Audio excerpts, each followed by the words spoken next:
రామరాజ్యం కోసం అయోధ్యవాసులే కాదు, దేశ ప్రజలంతా కంటిపై కునుకు లేకుండా ఎదురు చూసిన సమయం వచ్చేసింది. ఎన్నేళ్లుగానో వేచి చూసిన రామమందిరం కల సాకారమైంది. భక్తులకు కనువిందు చేయడానికి అందాల బాలరాముడు అయోధ్యలో కొలువు తీరాడు. నవనిర్మిత రామమందిరంలో నీలమేఘశ్యాముడి ప్రాణ ప్రతిష్టను పురస్కరించుకొని దేశమంతటా సంబరాలు చేసుకుంటున్న వేళ రామమందిర ఆలయ విశేషాల సమాహారం. I'm about to tell you what I'm feeling when you listen to the rhythm and the melody, the great and the riots, the rise and the roll of the great empire, the roar revolt will take us. మంగళప్రదము శ్రీరాముని పయనము.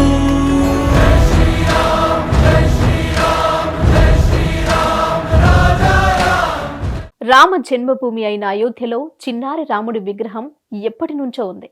ఆ విగ్రహానికి నిత్య పూజలు జరుగుతున్నాయి. భక్తులు దర్శించుకుంటున్నారు. కానీ కళ్ళు తిప్పుకోలేని అద్భుతమైన కట్టడాలతో ప్రపంచ వారసత్వ సంపదగా పేరొందిన పలు ఆలయాలున్న దేశంలో, రాముడి గుడిలేని ఊరే కాదు అనుకునే దేశంలో, జగదభిరాముడి జన్మస్థలమైన అయోధ్యలోనే రాముడికి గుడిలేని స్థితి ఇన్నాళ్ళు నెలకొంది. ఆ పరిస్థితికి ఇప్పుడు తెరపడింది. రామ జన్మభూమిలో కని విని ఎరగని రీతిలో ఆలయాన్ని నిర్మించాలన్న భక్తుల కల ఇన్నేళ్లకు నిజమైంది. అంచెలంచెలుగా నిర్మితమవుతున్న రామమందిరం ఈ ఏనాటి రామనామ సంవత్సరంగా మార్చేసింది. వివాదాస్పద స్థలంగా దశాబ్దాల తరబడి న్యాయస్థానంలో నానుతూ వచ్చిన రామ జన్మభూమి నిస్సందేహంగా రామ్లల్లా విరాజ్మానుగా కొలువు తీరిన చిన్నారి రాముడిదేనని సుప్రీంకోర్టు స్పష్టం చేయడంతో మందిర నిర్మాణానికి మార్గం సుగమమైంది.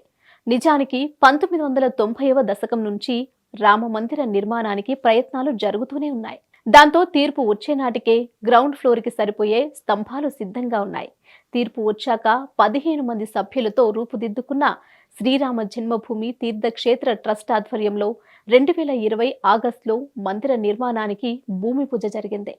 40 కిలోల వెండి ఇటుకతో ప్రధాని నరేంద్ర మోదీ శంకుస్థాపన చేశారు. నాటి నుంచి నేటి వరకు నిత్యం వార్తల్లో ఉంటూ వచ్చిన రామ మందిరానికి ఎన్నెన్నో ప్రత్యేకతలున్నాయి. స్వాతంత్రం వచ్చిన తొలినాళ్లలో గుజరాత్లోని సోమనాథ మందిర పునర్నిర్మాణాన్ని అచ్చంగా ప్రజల నుంచి సేకరించిన విరాళాలతో చేపట్టారు. రామ మందిర నిర్మాణాన్ని కూడా అలాగే జరపాలని నిర్ణయించి అందుకోసం ప్రత్యేక ఖాతా తెరిచారు. తొలి విరాళంగా కేంద్ర ప్రభుత్వం తరపున హోంశాఖ అండర్ సెక్రటరీ ₹1 విరాళాన్ని ఇవ్వగా రాష్ట్రపతి తన నెల జీతాన్నిచ్చారు. అలా దేశమంతా కోవిడ్ లాక్డౌన్ ఉన్న 2 నెలల్లోనే ఈ ఖాతాకు 4,60,00,000 విరాళాలు జమయ్యాయి. ఆ తర్వాత భూమి పూజ జరిగి మందిర నిర్మాణం ఊపందుకోవడంతో క్రమంగా విరాళాలు పోటెత్తాయి. దేశ విదేశాల నుంచి దాదాపు 5,000 కోట్ల రూపాయలు ఇప్పటికే అందాయని, ఇంకా విరాళాలు వస్తూనే ఉన్నాయని ట్రస్ట్ పేర్కొంది. ఇంత తక్కువ సమయంలో ఇన్ని కోట్ల విరాళాల సేకరణ కార్యక్రమం దేశంలో ఎప్పుడూ జరగలేదు. నిధి సమర్పణ అభియాన్ పేరుతో 2021 జనవరి 15న ప్రారంభమైన 45 రోజుల పాటు చేపట్టిన విరాళాల సేకరణ కార్యక్రమంలో విశ్వ హిందూ పరిషత్ లెక్కల ప్రకారం 20 లక్షల మంది కార్యకర్తలు 12,70,00,000 కుటుంబాల నుంచి 2,01,000 కోట్ల రూపాయలు సేకరించారు. బిచ్చగాళ్లు, సెక్స్ వర్కర్లు, ట్రాన్స్జెండర్లు, పింఛన్పై జీవించే వృద్ధులు ప్రతి ఒక్కరూ తమకున్న దానిలో నుంచే ఎంతో కొంత రాముడికిచ్చారు. ₹10 అప్పు తీసుకుని మరీ ఇచ్చిన నిరుపేద ఒకరైతే ఏళ్ల తరబడి దాచుకుంటూ వచ్చిన సొమ్ము 51,000 ఇచ్చిన వారొకరు. యూపీలో ఒక వ్యక్తి మందిరం కోసం ₹1,00,00,000 ఇవ్వాలని నిర్ణయించుకొని అందుకుగాను తన 16 ఎకరాల పొలాన్ని అమ్మేశాడు. అయినా 15 లక్షలు తక్కువవడంతో ఆ మొత్తాన్ని అప్పుగా తెచ్చి అనుకున్నట్లుగా ₹1,00,00,000 జమ చేసి ఇచ్చాడట. ఇలాంటి కథలెన్నో విరాళాల సేకరణ సమయంలో వార్తల్లోకొచ్చాయి.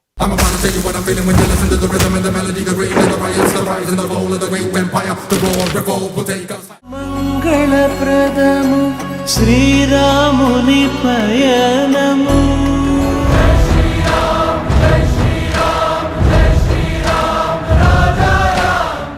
శ్రీరామ జన్మభూమి తీర్థక్షేత్ర ట్రస్ట్ ఆధ్వర్యంలో రామమందిర నిర్మాణ బాధ్యతలను L&T కంపెనీ చేపట్టింది.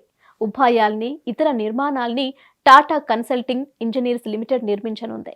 అయితే మొత్తం 70 ఎకరాల ఆవరణలో రామమందిరం కోసం అనుకున్న స్థలంలో భూసార పరీక్షలు చేస్తే అక్కడి నేల ఇసుకతో బోలుగా ఉంది. ఎలాంటి నిర్మాణాన్ని తట్టుకునే శక్తి దానికి లేదని తెలిసిందే. దాంతో L&T, టాటా సంస్థల ఇంజనీర్లతో పాటు రూర్కీలోని సెంట్రల్ బిల్డింగ్ రీసెర్చ్ ఇన్స్టిట్యూట్, హైదరాబాద్లోని ఎన్టీఆర్ఏ, ఢిల్లీ, బాంబే, గువహాటి, మద్రాస్ ఐఐటీల నిపుణులు అందరూ చర్చించి ఒక పరిష్కారం రూపొందించారు. దాదాపు 6 ఎకరాల వైశాల్యంలో 14 అడుగుల లోతున తవ్వి మట్టిని తొలగించారు. ఆ స్థలాన్ని ప్రత్యేకంగా తయారు చేసిన రోల్డ్ కాంపాక్టెడ్ కాంక్రీట్తో భర్తీ చేశారు. ఐఐటి చెన్నై నిపుణులు తయారు చేసిన ఈ కాంక్రీట్ సాధారణ కాంక్రీట్ కన్నా భిన్నమైంది. సిమెంట్, నీర్, స్టోన్, ఫ్లైర్ మరికొన్ని రసాయనాలు కలిపి ఒక్క ముక్క ఇనుము లేకుండా తయారు చేశారు. దీని పొరలుగా వేయడమే కాక ఒక్కో పొర వేయడం, దాన్ని రోలర్లతో గట్టిగా కంప్రెస్ అయ్యేలా చేయడం, ఆ తర్వాత మరో పొర, అలా 56 పొరలుగా దృఢంగా కాంక్రీట్ నేలను తయారు చేసి దాని మీద గ్రానైట్తో 21 అడుగుల ఎత్తైన పునాదిని వేశారు. ఆపైన మందిర నిర్మాణం చేపట్టారు. దీనివల్ల మందిరం కనీసం 2500 ఏళ్ల పాటు పటిష్టంగా ఉండటమే కాక రిక్టర్ స్కేల్పై 10 పాయింట్ల తీవ్రతతో భూకంపం వచ్చినా చెక్కు చెదరదు. మొత్తం రామ జన్మభూమి ఆలయం కింద 70 ఎకరాల స్థలం ఉన్నప్పటికీ ప్రధాన ఆలయాన్ని మాత్రం 2.7 ఎకరాల్లోనే నిర్మించారు. ఇందులో బిల్డప్ ఏరియా 57,400 చదరపు అడుగులు. నిజానికి ఇప్పుడు నిర్మిస్తున్న మందిరం డిజైన్ రూపొందించింది 1989లోనే. అప్పట్లోనే విశ్వ హిందూ పరిషత్ నేతలు కోరడంతో ప్రముఖ వాస్తుశిల్పి చంద్రకాంత్ భాయ్ సోంపురా అయోధ్యకు వెళ్లారు.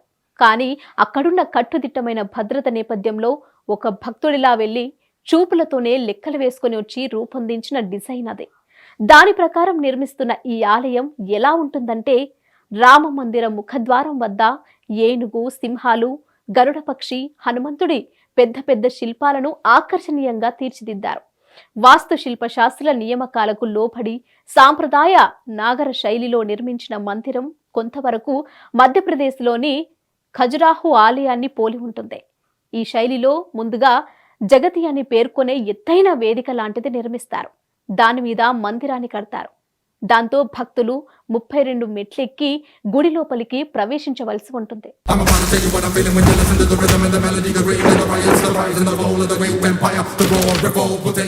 మంగళప్రదము శ్రీరాముని పయనము.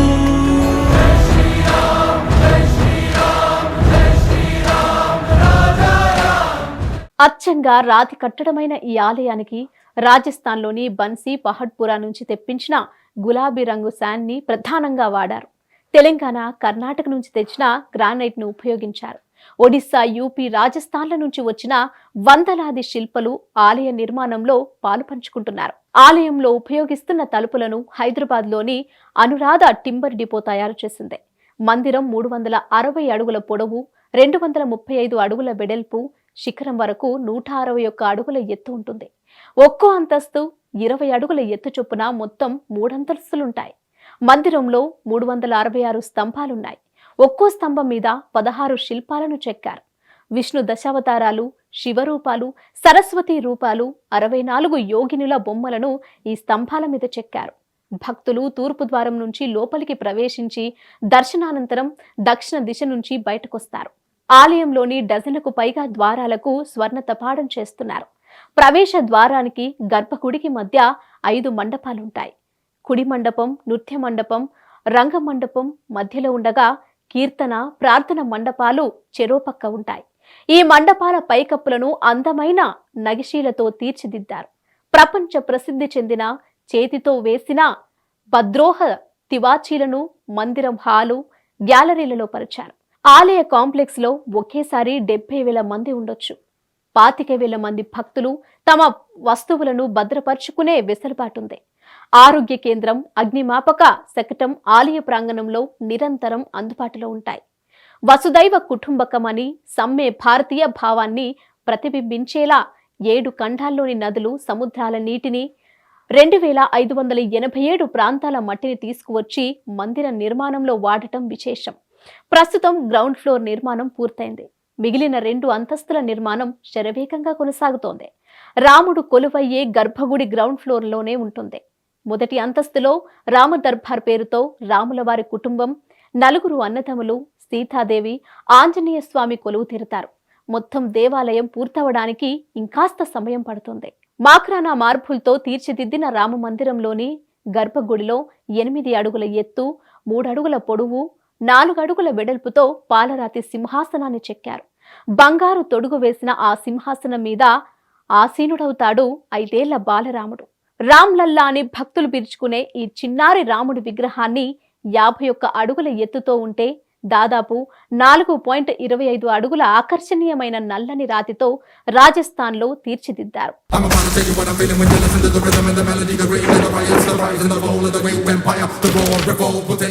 మంగళప్రదము శ్రీరాముని పయనము.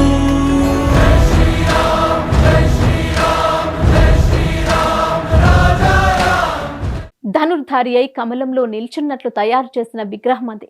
రామనవమి రోజున సూర్యకిరణాలు రాముడి ముఖం మీద పడే విధంగా ఈ విగ్రహం ఎత్తును నిర్ణయించారు. 3 శిల్పలు వేర్వేరు రాళ్లతో రాముడి శిల్పాలను చెక్కగా అందులో ఒక విగ్రహాన్ని గర్భగుడి కోసం ఎంపిక చేశారు. మిగిలిన వాటిని కూడా ఆలయంలోనే ఇతర ప్రాంతాల్లో ఉంచుతారు. జనవరి 16 నుంచి విగ్రహానికి పూజాధికాలు ప్రారంభించారు. సరియు నది జలాలతో మందిరాన్ని శుద్ధి చేయడం, వాస్తు పూజలు, సంప్రోక్షణ తదితర కార్యక్రమాలు వరుసగా నిర్వహిస్తున్నారు. 22న ప్రాణ ప్రతిష్ఠ చేస్తారు. గర్భగుడిలో కొత్తగా ప్రతిష్ఠించే ఈ విగ్రహంతో పాటు ఇప్పటి వరకు ఉన్న బాలరాముడు, అన్నదమ్ములందరి విగ్రహాలు ఎప్పటిలాగే ఉంటాయి. భక్తులు 35 అడుగుల దూరం నుంచి దర్శించుకోవాలి. అలాగే ప్రధాన ఆలయానికి చుట్టూ ప్రకారంగా విలాసమైన గోడని నిర్మిస్తారు. ఉత్తర భారతదేశంలో ఆలయాలకు ప్రకారం నిర్మించే సాంప్రదాయం లేకపోయినా ఆలయానికి ఇదొక రక్షణ కవచంలా ఉంటుందని భావించి నిర్మిస్తున్నారు. 14 అడుగుల వెడల్పుతో నిర్మించే ఈ గోడ 2 అంతస్తులుగా ఉంటుంది. కింద అంతస్తులో ట్రస్టు అధికారిక కార్యకలాపాల కోసం కొన్ని గదులుంటాయి. 2వ అంతస్తులో భక్తులు ఆలయ ప్రదక్షిణ చేసేందుకు మార్గం ఉంటుంది. ఈ ప్రకారం 4 మూలల సూర్యుడు, శివుడు, మా భగవతి, గణపతి ఆలయాలుంటాయి. గోడపై దక్షిణ దిశగా హనుమాన్, ఉత్తర దిశగా అన్నపూర్ణాదేవి ఆలయాలను కూడా నిర్మిస్తారు. వికలాంగులు, వృద్ధులు వెళ్లటానికి వీలుగా ఆలయానికి ఓవైపు లిఫ్ట్లను, మరోవైపు ర్యాంపులను నిర్మిస్తారు. 2024 చివరి నాటికి సంపర్శులకు, శబరి, అహల్య తదితరులకు ఓ రాజభవనాన్ని నిర్మించనున్నారు. జనవరి 22 హిందూ క్యాలెండర్ ప్రకారం పుష్యమాసం శుక్లపక్ష ద్వాదశి. దీన్నే కూర్మ ద్వాదశి అని కూడా అంటారు. విష్ణుమూర్తి దశావతారాల్లో 2వదైన కూర్మావతారాన్ని ధరించిన రోజదే. క్షీరసాగర మదన సమయంలో కూర్మావతారంలో భూమాతను మోపిన సందర్భం. రాముడు కూడా విష్ణావతారమే కాబట్టి ఆ రోజును ఆయనకు శుభదినంగా పరిగణించారు. ఏదైనా మంచి పని చేయడానికి అనువైన రోజుగా దీన్ని భావిస్తారు. ఆ రోజు మధ్యాహ్నం 84 సెకండ్ల పాటు దివ్యమైన ముహూర్తం ఉంది. 12.29 నిమిషాల 8 సెకండ్ల నుంచి 12 గంటల 30 నిమిషాల 32 సెకండ్ల వరకు ఉండే ఆ సమయంలోనే రాముడి విగ్రహానికి ప్రాణ ప్రతిష్ఠ చేశారు. రాముడి దర్శనం చేసుకోవాలనుకునే భక్తులు తప్పనిసరిగా ఆధార్ కార్డు లాంటి ఏదో ఒక ధృవపత్రం తీసుకెళ్లాలి. ఆలయంలో రోజు 3 పూటల రాముడికి హారతి కార్యక్రమం ఉంటుంది. దీనికి ఉచితంగానే పాసిస్తారు. కానీ అవి పరిమితంగా ఉంటాయి కాబట్టి చూడాలనుకున్న వాళ్ళు ముందే ఆన్లైన్లో బుక్ చేసుకోవాలి. ఆన్లైన్లో కానీ ప్రత్యక్షంగా ఆలయం వద్ద కానీ హారతి పాస్ తీసుకున్న వాళ్ళకే హారతి సమయంలో అనుమతిస్తారు. 10 ఏళ్లలోపు పిల్లలకు మాత్రమే మినహాయింపు. ప్రసాదాల తయారీ ఏర్పాటు ఇంకా పూర్తి కాలేదు కాబట్టి అప్పటి వరకు భక్తులకు పంచడానికి ఇలాచీ దానా ప్యాకెట్లను సిద్ధం చేస్తున్నారు. యాలకులు, పంచదార కలిపి చేసే ఈ ప్రసాదాన్ని సరఫరా చేయవలసిందిగా రామ్నివాస్ అండ్ సన్స్ అనే దుకాణాన్ని ట్రస్ట్ కోరింది. రామమందిర నిర్మాణానికి శక్తిని మించి విరాళాలిచ్చారు భక్తులు. బాలరాముడికి భిన్న వర్గాలకు చెందిన ప్రజల నుంచి అపూర్వమైన కానుకలు వెల్లువెత్తాయి. సూరత్కి చెందిన వజ్రాల వ్యాపారి 5,000 వజ్రాలను కూర్చి 2 కిలోల వెండితో రామాయణ ఘట్టాలను ప్రతిబింబించే హారాన్ని రూపొందించి ఇచ్చారు.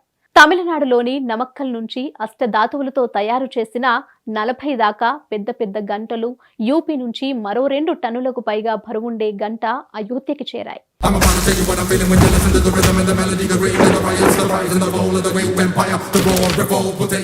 మంగళప్రదము శ్రీరాముని పయనము.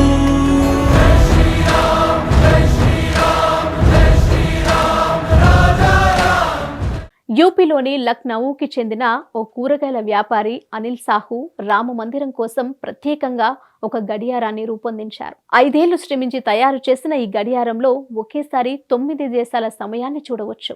ఉజ్జయిని మహాకాళేశ్వర్ మందిరం 5 లక్షల లడ్డూను పంపింది. సీతాదేవి పుట్టినిల్లుగా చెప్పుకునే నేపాల్లోని జనకూర్పి నుంచి 1100 బుట్టల్లో సారె వచ్చింది. అందులో నగలు, పట్టు వస్త్రాలు, సుగంధ ద్రవ్యాలు, మిఠాయి లాంటివెన్నో ఉన్నాయి. హైదరాబాద్కి చెందిన లోహశిల్పి పిట్లంపల్లి రామలింగాచారి పంచలోహాలతో 2 జతల పాదుకులను తయారు చేసి వాటికి వెండి, బంగారు తాపడం చేసిచ్చారు. రామమందిరంపై ఎగిరే జెండాను జార్ఖండ్లోని జహార్బాగ్కి చెందిన గులాం జిలానీ కట్టాడు. 40 అడుగుల పొడవు, 42 అడుగుల వెడల్పుతో ఉన్న ఈ 150 మిల్లీమీటర్ల జెండాపై రామ లక్ష్మణులను చెరో భుజం మీద మోస్తున్న హనుమంతుడు కనిపిస్తాడు. బీహార్లోని రాముడి అత్తగారి ఊరైన మిథిల నుంచి తలపాగలు, పాన్, మఖానా కానుకగా పంపారు. అయోధ్యలోని బాబులాల్ టైలర్స్ యజమానులు భగవత్ ప్రసాద్ పహాడి, శంకర్లాల్ శ్రీవాస్తవ రాముడికి కావలసిన దుస్తులు కుట్టారు. పట్నాలోని మహావీర్ ట్రస్ట్, తమిళనాడులోని స్వర్ణకారుల నుంచి రాముడికి బంగారు ధనుర్బాణాలు అందించారు. ధర్మవరం నుంచి సహజ రంగులతో రామాయణ ఘట్టాలను నేసిన పట్టు వస్త్రాన్ని పంపారు. ప్రాణ ప్రతిష్ఠ వేడుకల సందర్భంగా అన్నదాన మహోత్సవానికి గాను కౌసల్యాదేవి పుట్టిన ఛత్తీస్గఢ్ నుంచి 300 టన్నుల బియ్యం, కూరగాయలు పంపారు. వడోదరికి చెందిన ఓ వ్యక్తి నెలన్నర పాటు వెలిగే 108 అడుగుల అగరబత్తిని తయారు చేసి పంపారు. ఇలా అయోధ్యకు మరెన్నో కానుకలు చేరుతూనే ఉన్నాయి. శ్రీరామ జన్మభూమి తీర్థక్షేత్ర ట్రస్ట్ కింద మొత్తం ఆలయ ప్రాంత అభివృద్ధి పథకంలో భాగంగా పలు నిర్మాణాలు చేపట్టనున్నారు.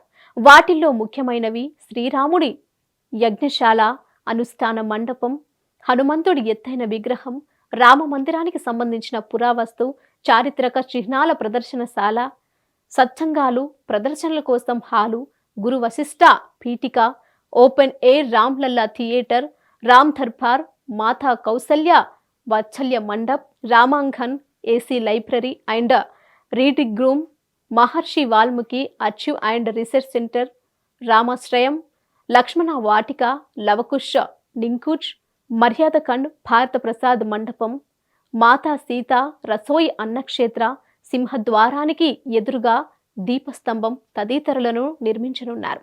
పలు పెద్ద విగ్రహాలను నగరంలో పలు చోట్ల ఏర్పాట్లు చేసేందుకు ప్రణాళికలు కూడా సిద్ధంగా ఉన్నాయి. కొద్ది కాలం క్రితం వరకు ఒక చిన్నపాటి సాధారణ పట్టణం అయోధ్య. ఇప్పుడది దేశంలోనే పెద్ద తీర్థయాత్ర క్షేత్రం.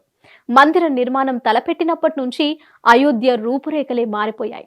ఒకప్పుడు దేశంలోని 7 ప్రధాన తీర్థయాత్ర స్థలాల్లో ఒకటిగా పేరొందిన అయోధ్యకు తిరిగి ఆ వైభవం తెచ్చి నవ్య అయోధ్యగా తీర్చిదిద్దే ప్రయత్నాలు చేపట్టింది ఉత్తరప్రదేశ్ ప్రభుత్వం. రామ మందిర సందర్శనకు వచ్చే పర్యాటకుల తాకిడిని తట్టుకునేలా మౌలిక వసతుల కల్పనపై దృష్టి పెట్టింది. అయోధ్యను ప్రత్యేక జిల్లాగా ప్రకటించింది. ఇప్పుడక్కడ అంతర్జాతీయ విమానాశ్రయం ఉంది. ప్రపంచ స్థాయి రైల్వే స్టేషన్ ఉంది. అక్కడి నుంచి దేశంలోని ప్రధాన నగరాలను కలుపుతూ వచ్చే వందే భారత్ రైళ్లున్నాయి. 5 నక్షత్రాల హోటళ్లు, హైవేలతో ఊహించని విధంగా అభివృద్ధి చెందింది అయోధ్య నగరి. నగర పారిశుద్ధ్య వ్యవస్థపై భారం పడకుండా మందిర ప్రాంతానికి ప్రత్యేక మంచినీటి, మురుగునీటి శుద్ధి వ్యవస్థలను ఏర్పాటు చేశారు. రాబోయే 5 ఏళ్లలో అయోధ్య అభివృద్ధికి 85,000 కోట్లు వెచ్చించనుంది ప్రభుత్వం. సందర్శకులకు సకల సౌకర్యాలు ఉండేలా కొత్త టౌన్షిప్ ని సరియు నదిలో మరికొన్ని కొత్త ఘాట్లను నిర్మించనుంది. రాముడు ఇనవంశ తిలకుడు. అందుకే ఆయన కొలువు తీరిన నగరానికి పగలు రాత్రి కూడా ఆ సూర్యుని వెలుగులే ఉండేలా చూడాలనుకున్న రాష్ట్ర ప్రభుత్వం ఆ దిశగాను ప్రయత్నాలను ప్రారంభించింది. సోలార్ సిటీ ప్రోగ్రాంలో భాగంగా మార్చి నాటికల్లా 40 మెగావాట్ల సోలార్ ప్లాంట్ పూర్తి స్థాయిలో పనిచేయడం ప్రారంభిస్తోంది. ఇప్పటికే 10 మెగావాట్ల విద్యుత్తును సరఫరా చేస్తోంది. పలు భవనాలపై ఏర్పాటు చేసిన రూప్ సోలార్ ప్యానెల్స్ ద్వారా మరో మెగావాటికి పైనే కరెంటు తయారవుతోంది. ప్రజా రవాణా వాహనాలు, వీధి దీపాలు, సరియు నదిలో పడవలతో సహా ఇక అప్పుడు సర్వం సౌర విద్యుత్ మహిమే అవుతోంది. నగర వ్యాప్తంగా వెలిసిన పలు ఆలయాలకు మకుటంగా తీర్చిదిద్దిన రామ మందిరము భక్తుల సందడితో విలసిల్లే సరియు నదీ తీరము నాటి త్రేతాయుగాన్ని తలపిస్తుండగా నేటి టెక్నాలజీతో వాటిని అత్యంత ఆధునికరంగాను సౌకర్యవంతంగాను తీర్చిదిద్దుతూ ఎదుగుతున్న అయోధ్య నగరాన్ని దేశ ఆధ్యాత్మిక రాజధాని అనడంలో అతిశయోక్తి లేదు. జై శ్రీరామ్.